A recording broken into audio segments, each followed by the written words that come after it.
Hey Hermits, it's Dara here. I'm sat here in my PJs with my brew, looking very messy, so you know what to expect today, guys. It is a reading vlog. This one is going to be a little bit different. It's not going to be so much of me just reading at random because I'm actually participating in my very first readathon. So as I was eating my breakfast this morning, I was just like watching a few different booktube videos, and one came into my feed that caught my eye immediately, and that is the Tarot Readathon. Now, I love tarot and oracle cards. I have upwards of 50 decks, maybe more, and I would say that I probably use them every single day. In fact, I also have a tarot TBR game that I use to help me pick books, just, you know, when I'm kind of stuck and I don't know which direction to go in. So as soon as I saw this, I was like, oh my god, I need to know more. And then I also found that it starts today. So how fortuitous is that? It was clearly meant to be. So clicked on, absorbed the rules, I think, and I'm gonna give you an overview now and just tell you what I'm going to be doing. So before I do that, what I should say is that this readathon is hosted by, let me check my post-it, Noelle at Noelle 7 Pages, Brittany at Literally Smitten, it's a bit of a tongue twister, Jess at Books Past Bedtime, and Deja at Deja's Book World. So definitely go hop over and check out what they're doing if this speaks to you. I'll pop the links to their videos or their channels below so that you can do that easily. Anyway, onto the readathon. So the Tarot Readathon starts today, July 10th, finishes on July 24th, so it's going to last 2 weeks. So that's 14 days of reading. Let's see what we can do with that. The way this works is because it's a competitive readathon, which means there are teams. And if you know anything about the tarot, you know that there are 4 suits. So we have pentacles, we have swords, we have wands, and we have cups. And that is how the teams are divided. So it's like 1 suit per team. And there are perks and there are pitfalls of being in each of the teams. So you're allowed to just pick whichever one you fancy and go with that one. Now, immediately, I was drawn to swords, and I will tell you why. Swords corresponds to the element of air, as does my star sign. I'm a Gemini, I'm an air sign, so I thought, swords. But then I also thought, am I just control freaking my way through this readathon? Like, that doesn't sound very fun, it doesn't sound very magical. So I also picked a card, and I was like, whatever suit this card is from, that's the team I'll be on. And I picked swords, so I was just like, no, it's meant to be, I'm gonna go with my gut, I'm gonna do this. So I'm just like looking at the Google Doc that has all of the prompts and all of the information on now, so I make sure I'm telling you this right. So one of the perks for the swords team is that you may use 1 book to fulfill 2 prompts, but only once during the readathon. And if that's the case, the number of pages in the book will count double. And then the pitfall is that a book for one of your prompts must be chosen at random. So that could be having a friend pick it out, doing a poll on Instagram, like pulling a name out of a jar, whatever it is that you like to do. But just, it's not something that you're actively and intentionally choosing, you know? What I should also say is that there are 2 ways to or there are 2 ways that points get counted. One is by number of books read, and one is by number of pages read, and that's like a team thing, it's not just an individual thing, which is what it meant that when it said the number of pages in this book will count double. Okay, so those are the rules. Then what we've got to do is pick cards. So there are actually prompts corresponding to each card in the tarot deck. I'm going to be using one of my favourite decks. It's also just the one I had handy on my desk, but this is the Muse Tarot by Chris Ann, who is at Pixie Curio on Instagram.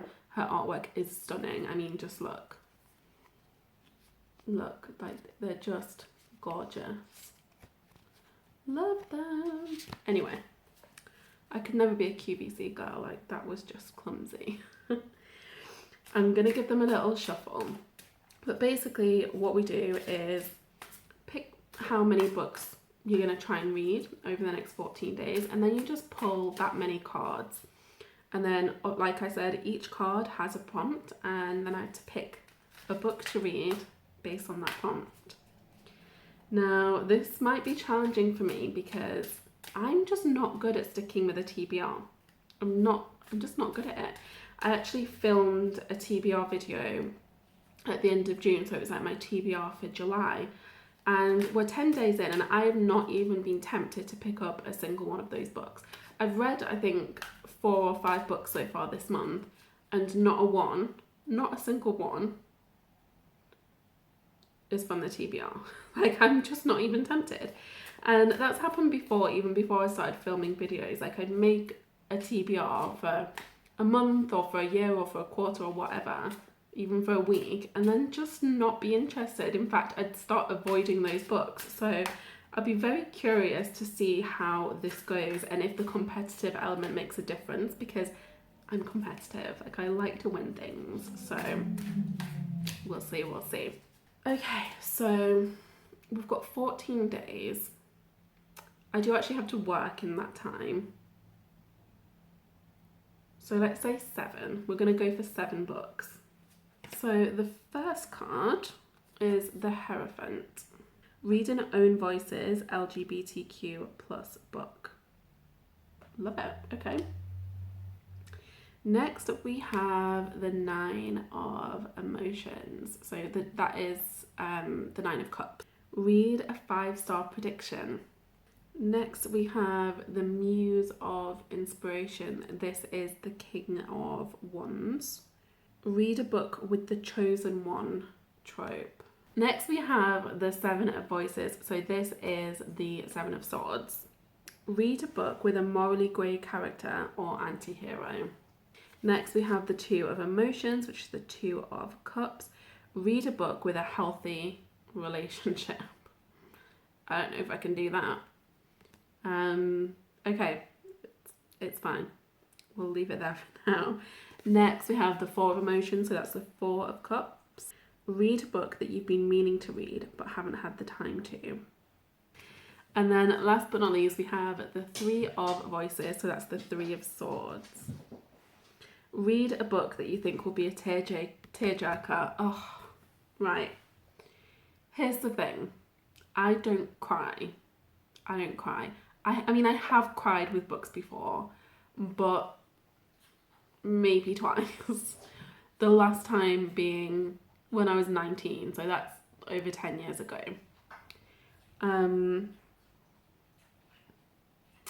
I'll see why. Would it be cheating to just reread the book that made me cry last time? I don't know. Okay, I'm gonna have a little think. I'm going to wander off to my bookshelves, have a little look at what is available to me, and I will meet you back here. Okay, I am back with my list of books. We have the 3 of Swords first. So this was the book that you think will be a tearjerker. So I've gone for Regretting You by Colleen Hoover, because in the synopsis, like the anchor of the family, the dad, the husband, dies tragically and unexpectedly. So it's probably going to be a sad book. Then we have the 4 of Cups, so a book that you've been meaning to read, but haven't had the time. So I'm going to go for Plain Bad Heroines by Emily M. Danforth. I actually bought myself that book as a birthday present. My birthday is the 7th of June. And my intention was to read it that week while I was off work. But it's a big book. It's a big book, both in like size and chunkiness. And so I avoided it.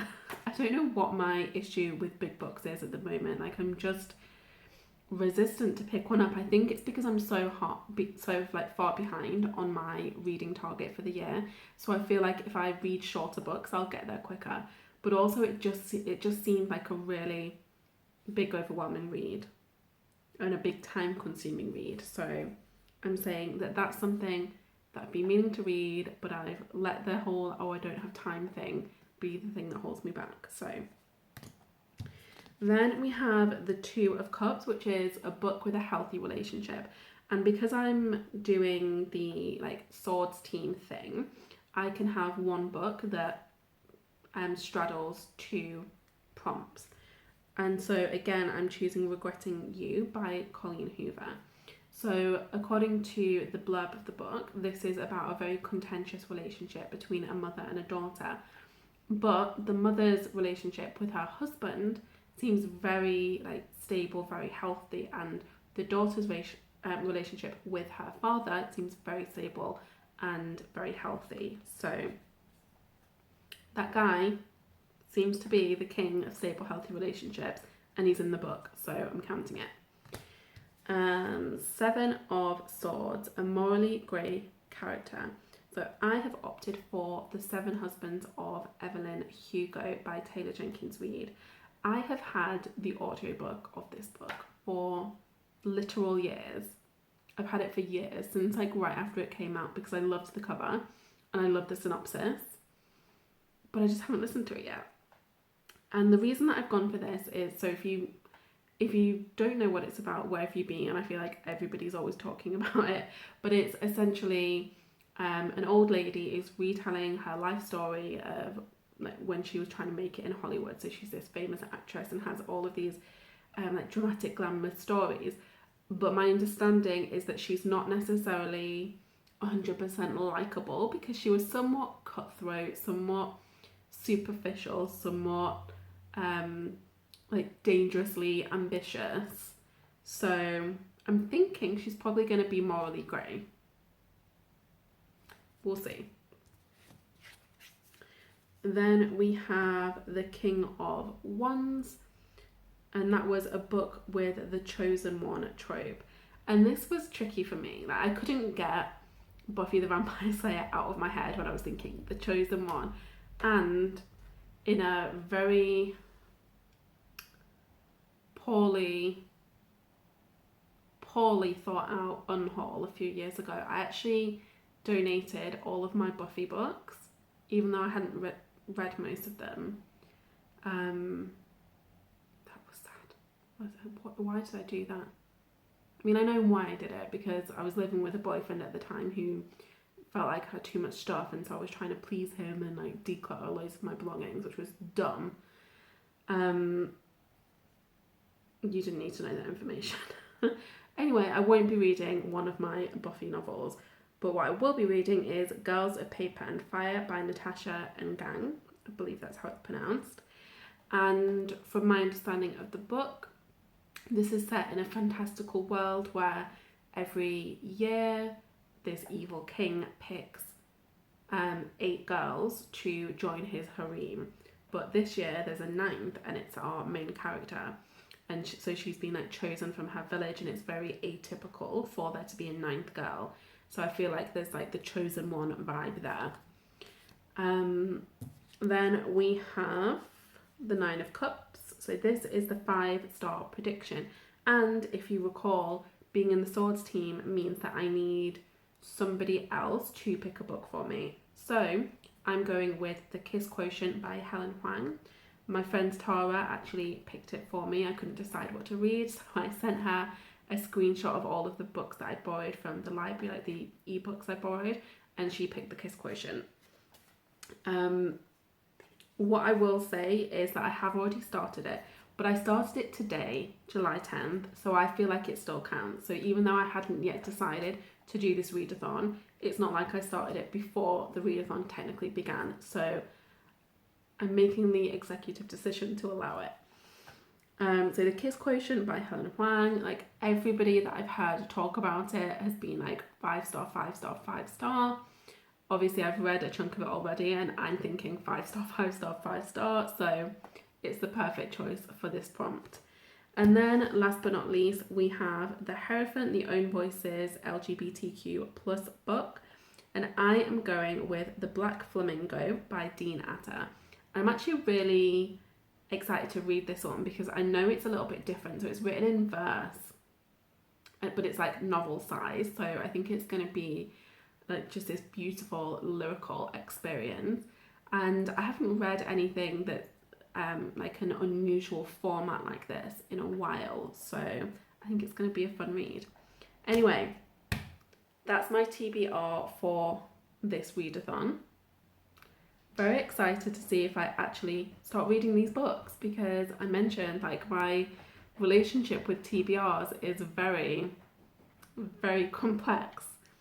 But yeah, we'll see how we go. I'll keep you updated. And hey friends, it is later on Saturday, and I thought I would come give you a little update on the reading, and the dogs say hi too.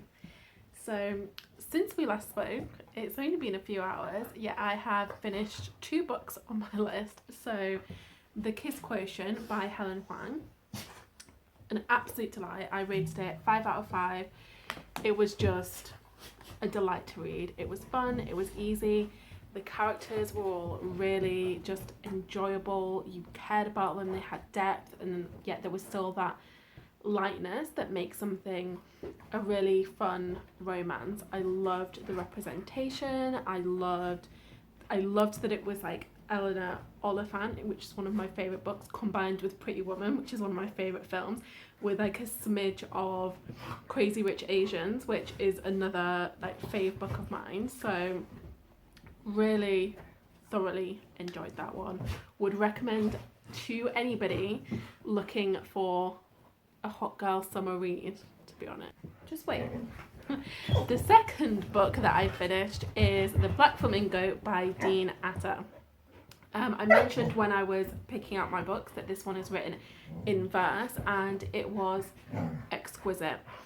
I actually thought it was a memoir when I bought it originally. I don't actually think it is.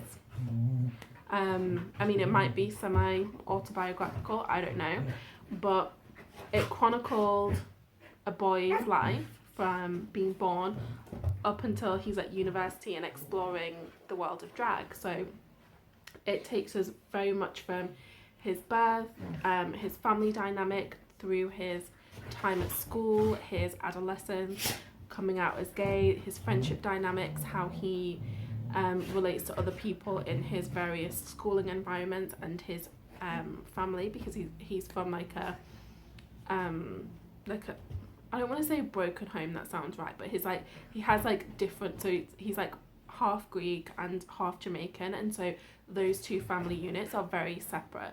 And we see him in these different family environments, we see him with different groups of friends, we see him then go off to university and like struggle with his identity in a new environment. But it's all done in this light, poetic way.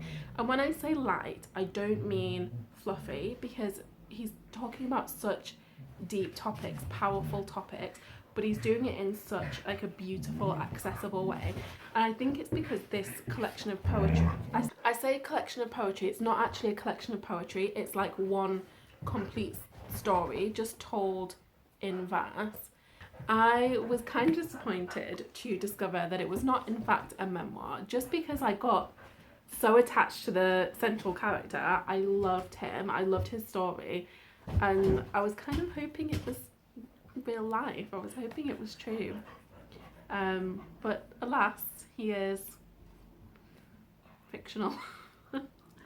It is what it is. It is what it is.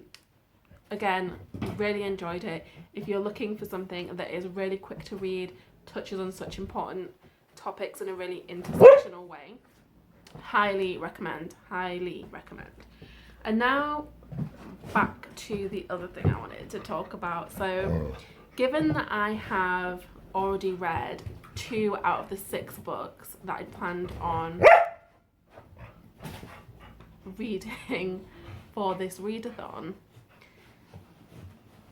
I'm thinking that I need to add more to the mix. I'm thinking that maybe I need to challenge myself a little bit more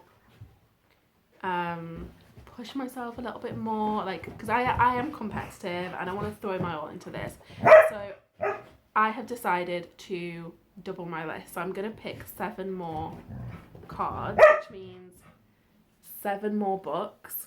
I also need to say that when I was just pulling up the prompts again on my iPad, I noticed that I actually got the rules wrong earlier when I was talking about it. So I said that there were 2 ways to get points as a team.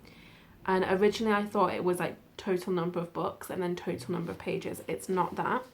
It's total number of pages and total number of points, with each of the types of cards being worth a different amount of points. So with the minor arcana, which is like ace to 10 of the different suits, they would be the corresponding number. For your major arcana, it would be the number of the card. So on my cards, I'm just going to pick 7 off the top. So first we have the 10 of materials in this deck, which is the 10 of Pentacles. Read a book with a happy ending. Then we have the Moon. Read a mystery or thriller. Love it. I've been in such a thriller mood recently, so that's perfect. Then we have the 9 of Inspiration, which is the 9 of Wands. Read a book with a resilient character. Then we have the Priestess. Read a book featuring religion, spirituality, or intuition. Oh my god, easy, easy, easy. I have a whole shelf of books related to spirituality and intuition that I have not tapped into yet, so it's a really good opportunity for me to get through one of my non-fiction books. Then we have the Tower. Read the longest book on your TBR. Whose idea was it to pull 7 more cards? Next we have the Sun. Read a light, fluffy contemporary. Okay, well, thank you, gods of tarot. At least that balances out the Tower a little bit. And then last but not least, we have the Queen of Materials. So that's the Queen of Pentacles. Read a book with a strong female protagonist. Also easily done, because that describes most of my books. So I'm going to go on my little quest and find books that tick these boxes. Okay, I am back with my new and improved reading list. So I'm going to say that I have made some updates to the original TBR selection, just because some things have happened. So the very first card that I pulled this morning was the Hierophant, and the prompt for that was the Own Voices LGBTQ+ book, which is what I read, the Black Flamingo by Dean Asher for. So that one's staying the same, that one's complete, I'm happy with that one. Then we had the 9 of Cups, and the prompt for this one was a 5-star prediction. So I selected, or I should say, my friend selected for me The Kiss Quotient by Helen Huang. So one of the rules when you're in the swords team is that one of your books has to be picked at random. So this one was picked for me by a friend. Then we had the King of Wands. So the prompt for the King of Wands was a book that featured the Chosen One trope. So for that one, I selected Girls of Paper and Fire by Natasha and Gang, and keeping that one the same.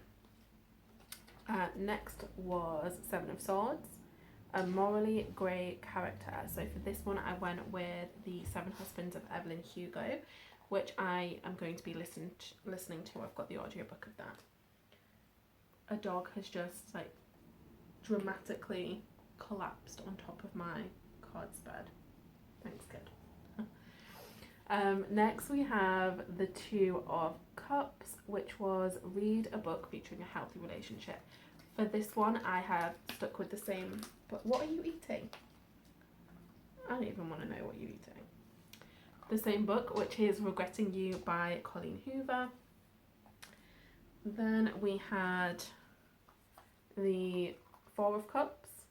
So a book that you've been meaning to read but haven't had the time for. So originally I selected Plain Bad Heroines, but I've since changed my mind, given that one of the future prompts is read the biggest book on your TBR, I thought I would use my opportunity to double up. So that because I'm in the swords team, I get to have one instance of using one book to cover 2 prompts. So that's what I'm going to do for this one. So my largest book on my TBR is this one.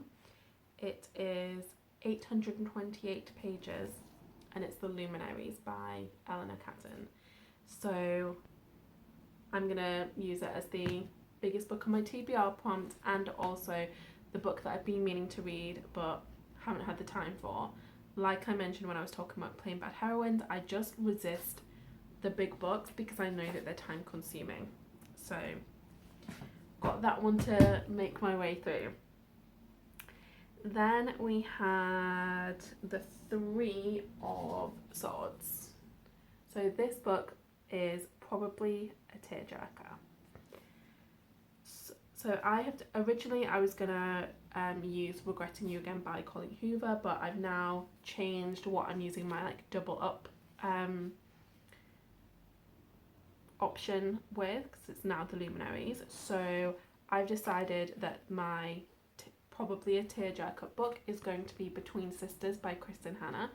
I've never actually read anything by Kristen Hanna, but I have a few of her books on my Kindle, and I have it on good authority that they always make people sob and sob and sob. So I'm going to give that one a go and see if it pries any tears out of my cold dead heart. We'll see. Then we had the 10 of Pentacles. So I actually looked at the wrong box and like read out the wrong prompt to you before. So I said that it was a book with a happy ending. That's not right. It is a book about family or legacy. So for that one, I am going to go with Girl A by Abigail Dean. So that's actually one of the ebooks that I currently have borrowed from the library, but it's kind of like a dark thriller, culty kind of situation that centers around siblings who were raised in a not so great environment, and it's all about like them and their experiences at the time, and then their experiences later on after their parents pass away, and they have to come back together to just deal with their family legacy. So that's what I'm going with for that one. Then we had The Moon, which is a mystery or thriller. So I have gone with The Family Upstairs by Lisa Jewell. So I'm trying to mix it up here and have some audiobooks, some ebooks, and then some physical books, because I want to work my way through some of these unread books on my shelves here. Next we had The 9 of Wands. The 9 of Wands, which is a book with a resilient character in it. So I have gone for an old fave of mine. This is a reread, Summer Sisters by Judy Blume. So I would definitely say that Vix, the central character, is resilient. She's resilient. I've read this book countless times. I read it probably once every couple of years. Adore it. I intend to continue reading it at least once every couple of years for the rest of my life. It's just got a special place in my heart. It really does. And I could also have probably used this book as the strong female protagonist card. I could have picked it for the tearjerker. I could have picked it for the healthy relationship. Like this ticks a lot of boxes. It's a real beauty. Then we had The Priestess. So the prompt for this one was to read a book about religion, spirituality, or intuition. So I have selected Year of the Witch. So my aunt actually got this for me for my birthday. The Year of the Witch, connecting with nature's seasons through intuitive magic. I feel like that ticks those boxes because it's got spirituality and it has intuition. So perfect. Then we had The Tower, which is the biggest book on the TBR, as you know. It's going to be this bad boy. It's so big. It's so big. I have had this on my TBR for, I would say, about 7 years. And every time I've read like, whenever I'm picking a book to read, like more often than not, I'll pull this out, I'll read the blurb, and I'll think, oh yeah, that sounds really good, but look how big it is, and then I'll just put it back. Not this time, not this time. Then we have The Sun, and the prompt for this is to read a light, fluffy contemporary. So I am going to go with Surprise Me by Sophie Kinsella. So that is an audiobook that I borrowed from the library. And all of her books tend to be light and fluffy, so I feel like it's just going to tick those boxes. And then last but not least, we have The Queen of Pentacles. I love this card. It's definitely giving Frida Kahlo vibes in this one. And for this, I am going to read The Conductors by Nicole Glover. The Conductors is about, it's a historical fiction. It's about a black woman who worked on the Underground Railroad and then goes into some sort of like PI, crime solving line of work. And I just know, like, if she worked on the Underground Railroad and if she was a woman detective, a black woman detective back in those days, and then she is going to be a strong female protagonist. She just is. So really looking forward to reading that one. So that is my new and improved reading list for the next 14 days. Hi guys, it is Sunday and I am tired, hence the disguise. So last night I attended the Tarot Readathon, like, first live show with sprints. And not only is this my first readathon, but that's actually my first time joining any like reading sprint kind of thing. And it was fun.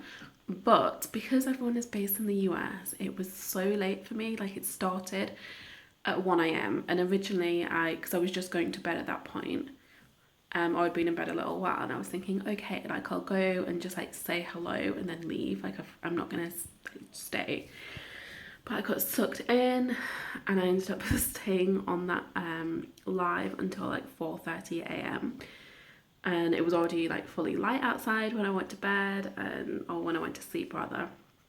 And so this morning I am tired because no, I did not get a lie in. I have 3 dogs who wake up at the same time every day, and I just have to deal with that. So during that live sprint bonanza, I did actually finish a whole book. So The Family Upstairs by Lisa Jewell, and that ticked off my moon card prompt, which was to read a thriller or a mystery. And like, all in all, I would say that I enjoyed it. I don't think I would have read it in one sitting if it hadn't have been for doing the reading sprints with a bunch of other people. It was good. It's not something I would read again, and I feel that way about a lot of thrillers, but this one particularly, it's not something that I would necessarily read again because, I don't know, there was something about it, there was something that felt like it was missing. However, I would definitely give it a 3-star. I really enjoyed it. I think it was much better done than Lock Every Door by Riley Sager, which is the last thriller I read.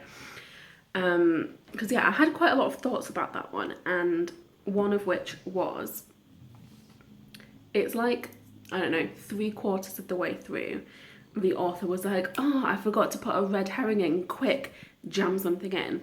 Whereas with The Family Upstairs, it was very well paced, and there was like so many different options presented to you, which made you think like, oh, like, is that what happened, or is this what happened, or ooh, could it be that? And so it was very well done.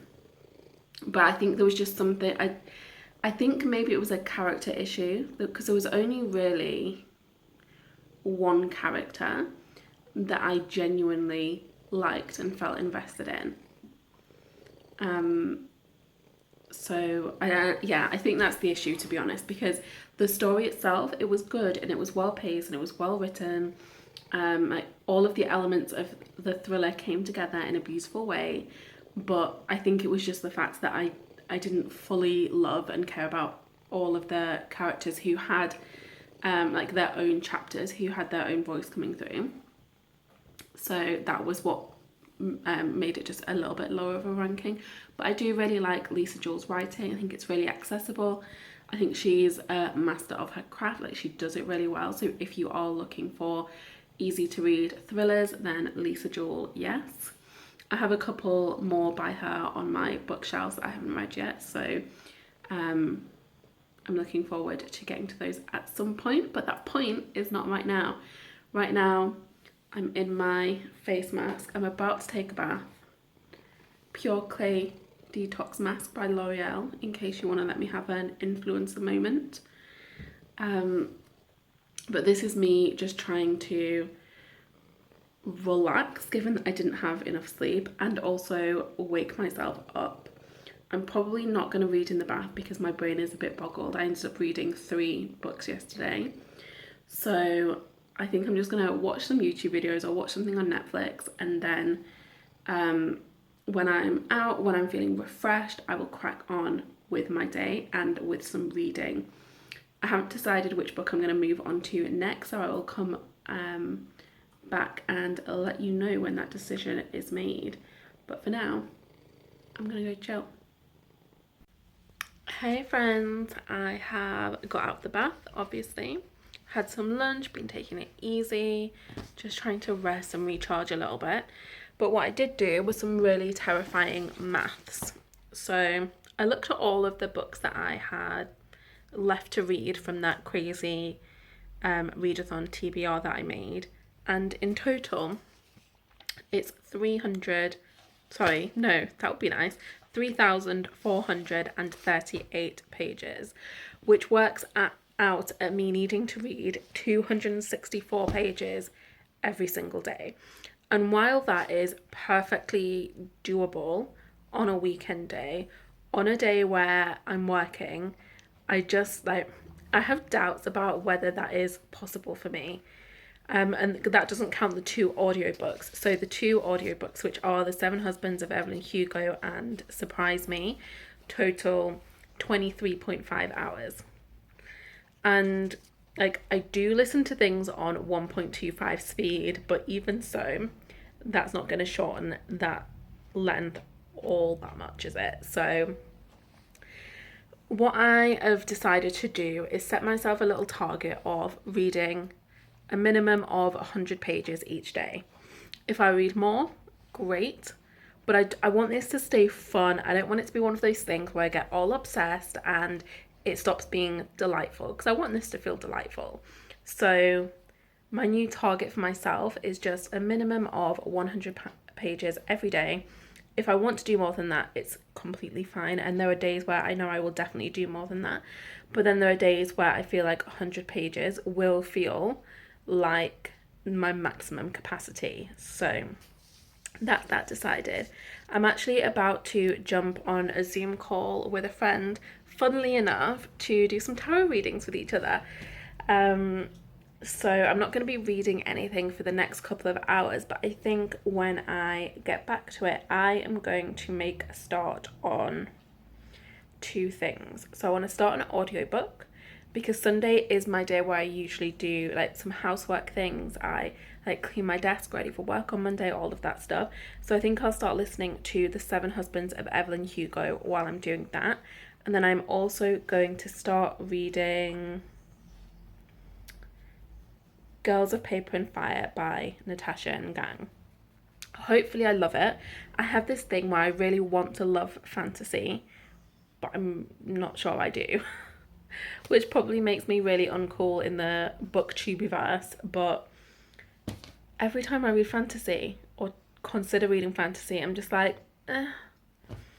But this one, like, the cover is stunning, the synopsis sounds really, really interesting. I've seen a bunch of people rate it really, really highly, so I'm gonna give it a go and let's see what happens. Anyway, I've got a date, so I'm gonna go jump on Zoom, and I'll check in with you all later. Okay, it has been a few days since I've updated you. I don't have any excuses. Yes, I've been busy with work, but I had enough time to watch Love Island, so I definitely had enough time to vlog, and I didn't.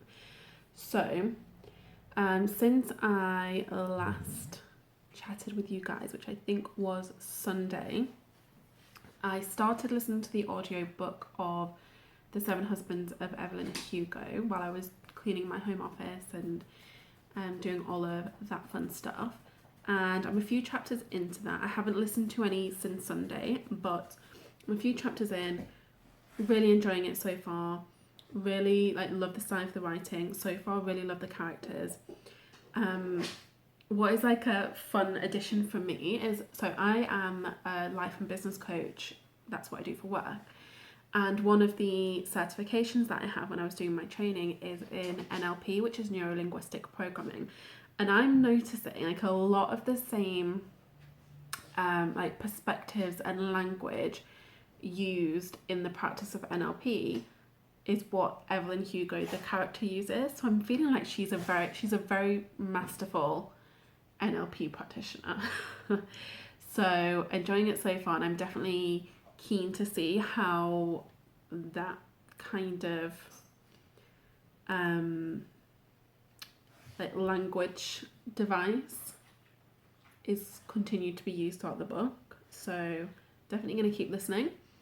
And then on Sunday night, I also started Regretting You by Colleen Hoover, and I read it in one sitting. So I took it to bed with me and then just read it all in one go. It was really good. I've never actually read anything by her before, but I thoroughly enjoyed her writing style. It was very just it was easy reading, and it's not to say that the subject matter was necessarily all easy, but just the style of writing. It was just one of those ones where you start and you're just seamlessly led through the whole narrative, and before I knew it, I was done. So yay for crossing another book off the list. And then after that, I started Girls of Paper and Fire by Natasha and Gang. And again, really enjoying that. And I'm quite surprised that I'm really enjoying that, because here's the thing. I don't think I like fantasy.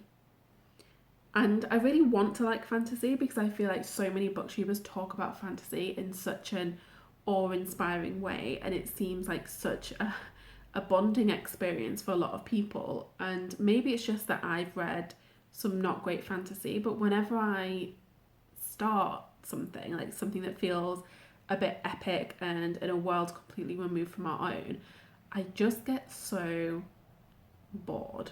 I get so bored.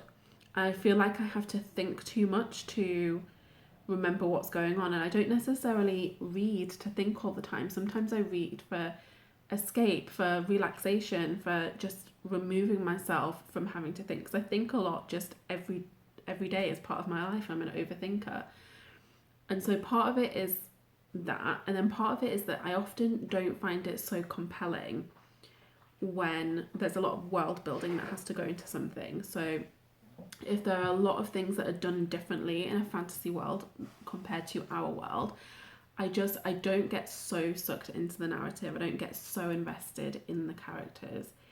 But I'm definitely open to having my mind change. And I will say that Girls of Paper and Fire so far, despite being in a fantastical world, a very fantastical world, is nice to read. And again, that's not saying that the subject matter is all nice, because it really, really, really is not. However, the way that it's written, the characters, the way that the world is woven in such a subtle yet informative way, I'm really, really enjoying. So if anyone has read Girls of Paper and Fire and can recommend me other fantasies that have that vibe or that style of writing about them, then I am open to that. I'm open to changing my mind about fantasy. Anyway, the kettle has boiled, so I'm going to go make myself a cup of tea. I'm going to get back to work, and then I'm going to smash out the rest of my day and go get back to my book. So, let's do this. Good morning from both me and this little cutie here. It is, oh my god, what day is it? It's Saturday morning, which means we are 1 week into the Tarot Readathon. and I can now proudly say that I have finished 6 books towards my target. So since we last spoke, I have finished 2. Girls of Paper and Fire, which I ended up rating a 3, which was unexpected. I thought it was going to be in the region of a 4 or a 5. But I finished it feeling like there was something just lacking. Now, on the one hand, I enjoyed how it was handled from it's a fantasy perspective, like the way that the lore was woven in, the way that the world was introduced. That was all very nicely done, and the world that was created was very evocative and like sensorial, and you could like really imagine that, which was great. And then I also loved that it had, I mean, I know like technically it's not Asian representation because it's a fantasy world, but the fantasy world that was created was very inspired by Asian culture, which I loved. It was very dynamic, very cool, very appealing in all different ways. However, the story itself, there was just something lacking. I didn't get emotional. I didn't feel emotions, and I should have been feeling emotions because the plot points, like they were, you know, serious things. So just to give you a little bit of an overview of the story, this is a world that is separated into a caste system. So we have the paper caste, which is like the lowest class, and these people are 100% human. Then we have the steel caste, which is like the middle tier, and these people are part human, part demon. So they're typically like human looking but with some animal features. For example, they might have scales, or they might have horns, or they might have wings, or they might have the head of a cat. It's that kind of hybrid. And then we have the moon caste, which is pure demon, and they're like the highest ranking tier. And the land is ruled by a demon king, and every year this demon king picks 8 or has 8 girls submitted to him from the paper caste to join his harem. So they will essentially be his concubines for a year. And in the year of the year that the story is being told, there is a 9th girl chosen by one of his generals who is trying to get some good favor. He discovers this young girl in a poor village that has like these fiery, stunning eyes, and he thinks, haha, this is how I'm going to get back in the good graces of the king. So he takes this 9th girl along for the ride, and obviously that causes all kind of dramas because there's supposed to be 8, so now the 8 feels somewhat at risk because there's a 9th girl.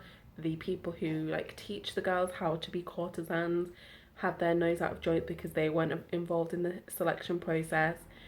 The girl herself, like obviously she doesn't want to be like handed over to the king, and so there are all of these complex dynamics. And he is a demon. He is very violent, he is very evil, and essentially what he does, because none of these girls are really there totally voluntarily, they have either been emotionally pushed into that position by their families, because one of the perks of giving the king a paper girl is that you get wealth and riches and protection for the rest of your life. And so even though like some of them, they're not physically fighting against it, they're not there through free choice. So it's rapey, and there are lots of references to the violence and the rape perpetrated by this demon king. And yet, even so, I really struggled to feel the emotion of it. I think it's potentially because it, as a whole, the plot points are not very descriptive, and I'm not just talking about the horrific ones, but the plot points themselves, they're not described in great depth. Like the locations are, the environment is, which is why it was like I could really like, it was really evocative. I could really see that, I could really feel that, but the characters not so much, and the plot points not so much. And so a lot happened in a relatively short book, but I didn't feel like any of those events really had the time and space to, like, for me to get into them, like really into them. And I almost think that like some of the things might not have been 100% necessary to the story, and if they'd been cut, then the other things could have been explored more. Anyway, I'm rambling now because it's early in the morning and I have not had my coffee yet. All this to say, 3 out of 5 stars. I would read the others in the trilogy, but they're not favourites. Like, I would read them once, I wouldn't reread them. So that's that one. And then I also read Girl A by Abigail Dean. And now this is an entire, like, other side of the spectrum kind of genre. So Girl A tells the story of this set of siblings who, when they were young, were found, how do I even want to describe this? So it tells a story of this set of siblings who were in this house of neglect and abuse. It was very culty, so it was led by their father, who was a religious zealot, and he would like make his own rules. He took them out of school, he kept them chained up in the house, starved them, like did all of this stuff, and like his wife was a breeding machine, just kept having more babies. And so, and this is not a spoiler, this is literally on the blurb, because the story starts with the death of the mother, who she died in prison, and these siblings who have been separated and adopted by different families have to come back and deal with their inheritance. So they've inherited some money, they've also inherited the house where it all happened, and the book really explores their different experiences both before and after their escape. Girl A, the title of the book, is our central character. She's also the one who escaped and went and got help, basically. And I thoroughly enjoyed it. I would say like easily a 4-star. Very captivating, very well written, very complex characters. It was so interesting to dive into the minds of the different siblings and how differently they all felt about the situation they were in, and how differently they felt about each other as well. Very, very interesting, very well written, very compelling. I got through it in pretty much no time at all. I don't want to call it necessarily an enjoyable book, because there are obviously so many things in the novel that were fundamentally not enjoyable. However, it was very well written. The characters were witty, particularly Girl A. She had like this sharp edge of humour to her that I really appreciate in a person. And even just the first line I found so captivating. So I'm pretty sure the first line was, "You don't know me, but you know my face." So I read that and immediately I was like, tell me more.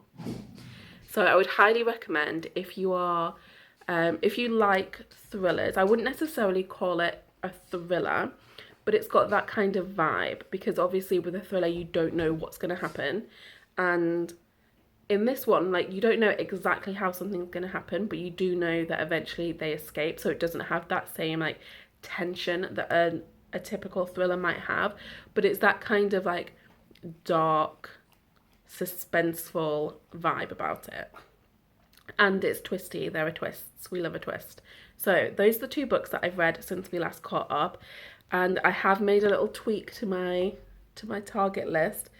So originally I was going to read Plain Bad Heroines as the book that I have been meaning to read but haven't made time for. And then I pulled some more cards and got the longest book on your TBR. So I switched and decided to use this book, The Luminaries, for those 2 points. But honestly, I don't want to read this. I don't want to read this. And it's not that I don't want to read this now. It's like I genuinely don't think I want to read this anymore. So I think I'm going to unhaul it. Because at this point, the most compelling thing is the cover. Like, the blurb just no longer grabs me. I bought it so many years ago and I just think it's no longer for me. So I'm going back to Plain Bad Heroines, because it is actually the second longest book on my TBR, so I'm going to use this for those 2 prompts instead. I started it last night. I've read 1 chapter, so I'm basically none of the way through. But I love the writing style. Again, dry, witty, bit of me, very much enjoying it. So that's what I'm going to spend a nice chunk of today doing. I do have some like general lifing things to do. Like I need to do my meal planning and food shopping. I need to sort out a couple of bits in the garden for the dogs. So it's not going to be a full-on reading day, but I am going to try and get a chunk of this read. Okay, so it is Sunday afternoon and my weekend has not gone to reading plan. I've got a bunch of personal stuff done, but I'm not thrilled with the progress I've been making with Plain Bad Heroines. So my vision was to have like quite a readerly weekend where I would do my like household jobs, but in between take lots of breaks and read a chapter consistently, like every time I was taking a break. And what actually ended up happening is I only read 1 more chapter yesterday, so I read it right when I was in bed and I couldn't stay awake any longer, which is a bummer because I'm actually really enjoying it so far. I am obsessed with the writing style. It's dry, it's witty, it's snarky.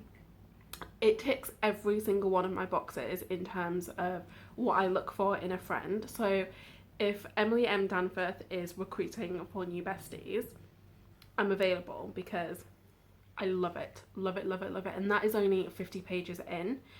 So I can only imagine what is going to come next. So very excited to keep going with that. However, I'm just not in a reading mood right now in this moment. It's very hot today. It's a heat wave in the UK and it's that kind of weather where I just want to like extend on a chaise longue Victorian wife style and do absolutely nothing. Like I just want to watch something chilled on TV that I don't have to focus on. I don't really want to read. I don't want to listen to an audiobook, which obviously is going to impact the reading target. However, what I am pleased to announce is that my team in the Tarot Readathon, Team Swords, is in the lead on both counts. So we get points for amount of pages read and we're in the lead, and we also get points for the like card total and we're in the lead there too. So yay, go us. But I do have a competitive edge, so I want to keep going and keep like pulling my weight for the team. But to be honest, I don't want to make the reading feel painful. I don't want it to feel like torture. I want it to feel like fun and something I want to do. So I'm just going to give myself this permission slip to chill for a bit this afternoon, take it easy, and then maybe this evening I will want to pick up that bad boy, Plain Bad Heroines, and or should I feel like I should call it a bad girl, but then that seems like a bit porny. Like I'm not going to pick up that bad girl, like that just sounds... I'm going to pick up that book and continue reading this evening. So that's the update. Clearly not a lot to report, and I'm obviously quite delirious from the heat. So that's all for now, team.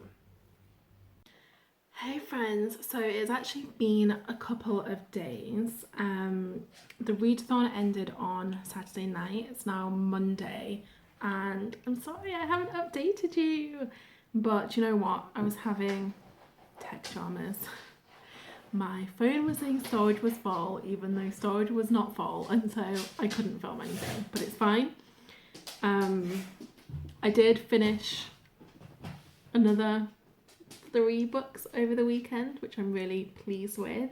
So Baltimore Blues by Laura Lippmann, which is the first in a new crime series.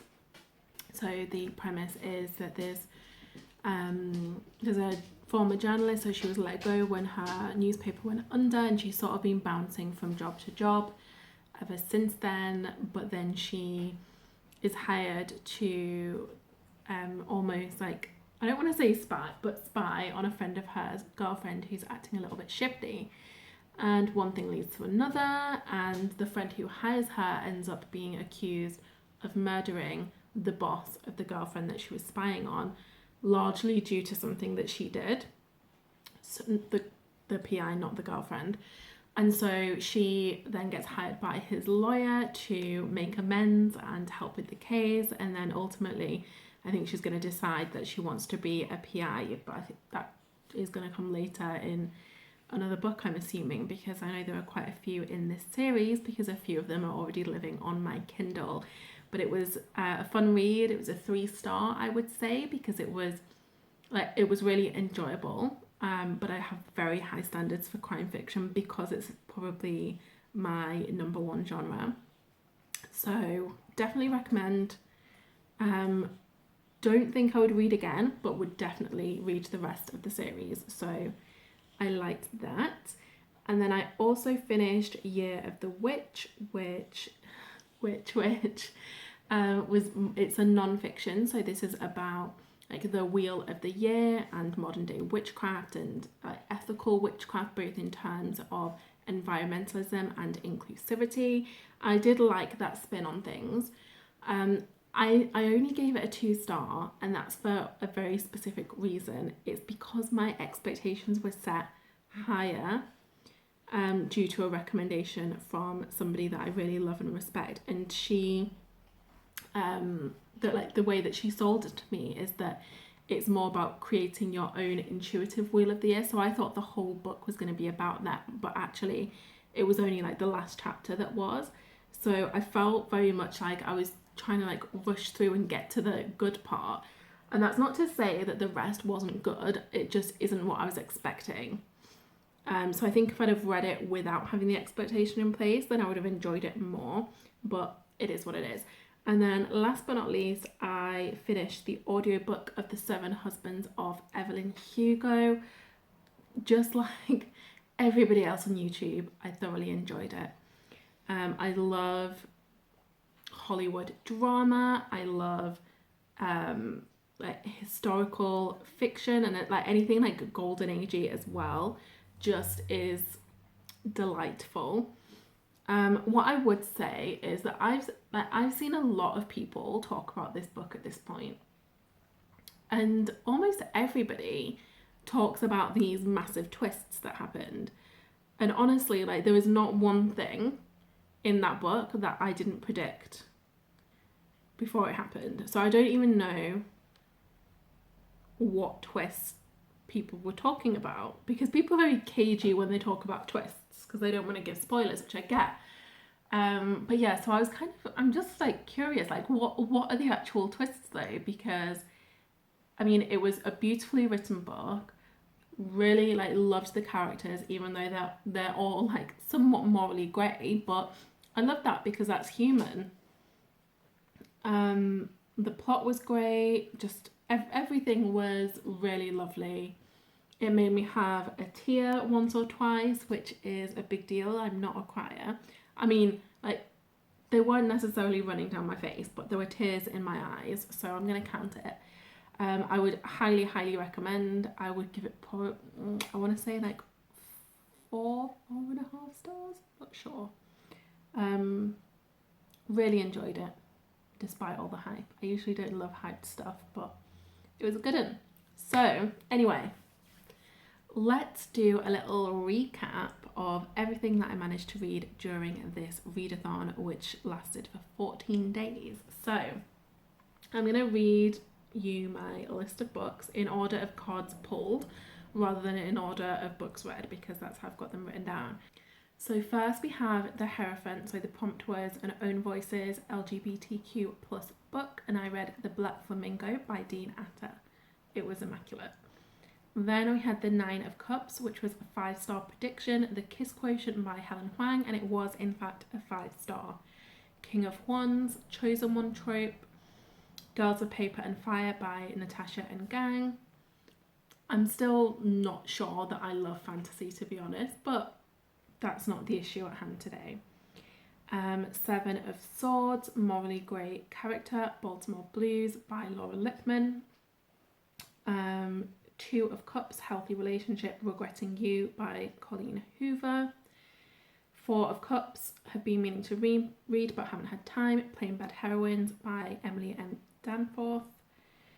Three of Swords, probably a tearjerker, didn't fulfill that prompt. 10 of Pentacles, about family or legacy. Girl A by Abigail Dean. Moon, mystery or thriller. The Family Upstairs by Lisa Jewell. 9 of Wands, a resilient character, didn't fulfill that prompt. Priestess, religion, spirituality or intuition is the topic. Year of the Witch, which I mentioned. Tower, the biggest book on your TBR, Plain Bad Heroines again. So I used one book for 2 prompts as permitted in the rules because I was Team Swords. Light, fluffy, contemporary, I didn't fulfill that prompt. And Queen of Pentacles, a strong female protagonist. The Seven Husbands of Evelyn Hugo. So all in all, I'm pretty pleased with my progress. So if you have any idea what the Seven Husbands twists are, then please feel free to connect with me somewhere. Obviously don't leave spoilers in the comments, but I want to know. And that aside, please make sure you hit like, subscribe if you want to see another vlog from me. And if you have actually read any of the books that I've mentioned during this epic readathon, then please do let me know. I also just want to give a big thank you to the hosts of this readathon. It has been so much fun to be a part of a community thing like this. It was my first readathon, my first attempt at reading sprints. Really enjoyed it, and I'll definitely be participating in more in the future.